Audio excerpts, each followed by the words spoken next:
Okay everyone, today we're going to review the procedure for moving your live content into a master. For those of you who are not really familiar with a master course, this is a shell in Blackboard that contains all of your content, your grade items, your discussion boards, everything that you would have in your normal course except for the students and their progress. So basically you can work on your master shell regardless of whether or not your live class is actually available. And just remember that your live class is only available 30 days out. So it's really handy to have a master. The other good reason to have one is that it's always on your dashboard. It never gets taken off. So you can have access to it all the time. You have complete control over it. So if you don't have one, I'd strongly recommend that you request one. And you can just do that. Just give me a call or call IT. So in order to do that, what we're going to cover today is, first of all, you're going to have you archive your original master, or you can, if you're brand new to it, you can just request a shell. We're going to talk about bulk deleting your master course, and then we're going to copy the live course into the master. Now, when I'm looking at my classes, I've got my live course here, and then I've got my master down toward the bottom under courses I am building. And so I can see right here, I have my master course that I'm going to be working in. And maybe when I was creating it, and for this class in particular, this is definitely true, I was creating it in the master, and the basic ideas of it and the structure and everything was all there, but I made a lot of changes throughout the course of the semester as well, as many of us do. So there are a number of buttons that were added, later on. There are things within course content. As you can see, this is a pretty content-heavy course, and so there were a lot of things in here that were added later on throughout the course of the term. And I like to keep those things. There may also be a situation where you have lots and lots of grade center items that you just want to have a clean slate, start over, and that's just going to make it a lot easier if you want to use the most recent version of your course. So my first step for doing that, though, is archiving.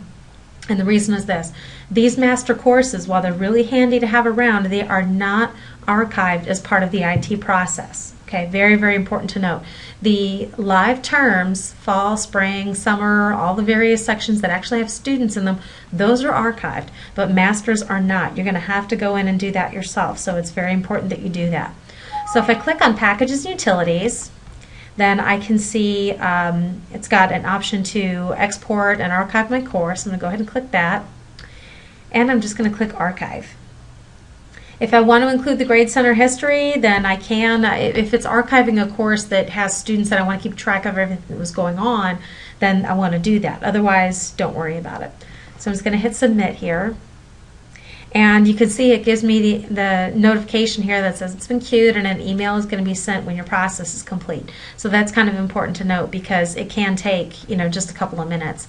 When you are done with that, if you want to go back in and check, just click right back into Export Archive, and you will eventually see the file option here. Okay, and there it is. So you're going to see that this is a zip file. Now it stays in this course here, so I do want to emphasize that it's only an exported version in this course. So if I click on the drop down, I can take a look at it, I can save it, I can do various things here. I'm going to go ahead and open it. When I click on Open, it gives me the option to save the file, and that's what I want to do. I want to go ahead and click Save and hit OK. And then because I'm working in Firefox, it's going to go right into my downloads list. Once that has downloaded, I can go ahead and save it into a file on my computer. I can rename it, the version that I had before. The only reason that we do that at all in the master is that, yes, we are getting ready to bulk delete everything out of here. But what happens if we made a mistake and we realized that there was something really important in the master and we lost it? If you don't archive before you do that, all of it is gone. So that's really, really important to note. It's always a good idea to back stuff up. So we would save that to the computer so that if anything were to happen to the course, I always know that I can bring it back up. Okay, so I'm done with the archiving, and now I just want to go ahead and delete it. So if I go down here to the same area, go to Packages and Utilities, and I hit Bulk Delete, it's going to give me some options here of different content materials and other materials that I can go ahead and delete if I want to.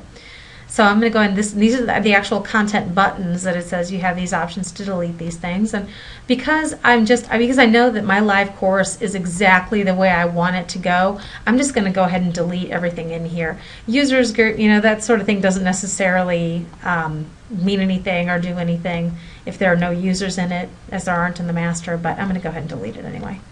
Now, you will see that there's a confirmation down here, and that's really important.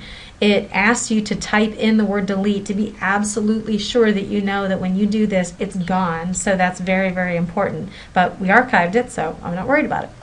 Okay, go and hit submit. And then it's going to run the same way that the archiving and course copying and everything else does. It gives the success message. It says that the operation is completed. And now I can go in and see, boom, all of my content is gone.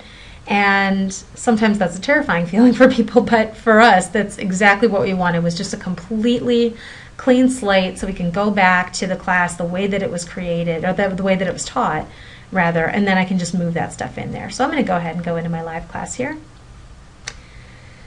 And I can see that this is all of my stuff, and I've got lots and lots and lots of announcements here, and I don't know that I necessarily want to include that, especially the screaming girl here. So if I go down to Packages and Utilities, and I go to Course Copy, I'm going to go ahead and move it into an existing course, and I'm going to browse and look for my master. And there are other videos explaining how to do these things. I know I'm going through them pretty quickly, but we do have instructions, on archiving and on course copy, so we can always direct you to those as well. And click on here. I'm going to hit submit, and then it asks you, what do you want to copy? And you know what, I think I want to copy everything here, but I do not want my contacts, my policies, my Ask IT Tech Tips. I don't want that stuff moving because that is based on the semester that I'm working in. My master shouldn't have a lot of indication of what semester it is. I will have my due dates left over from my grade center, and of course the syllabus will have to get updated and things like that, but I certainly don't want to carry over anything from the semester. I do want to include adaptive rules and all of these items as well.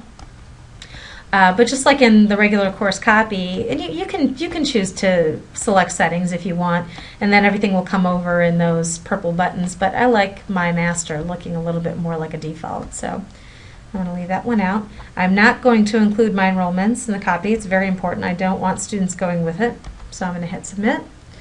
And then it'll take a few minutes, and it'll let you know when the course is available, and you'll be able to see it in your listing.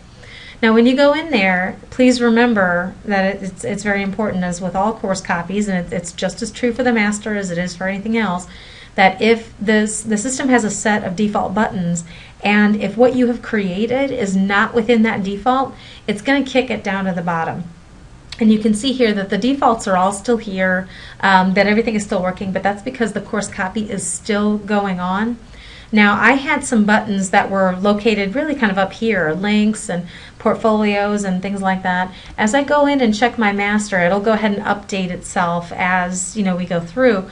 But when I click on there, I'm going to start noticing that there are other buttons that will show up that don't necessarily match. They're not in the right order, and you can just go ahead and go in and rearrange everything. But everything should go ahead and copy over, and you're all set.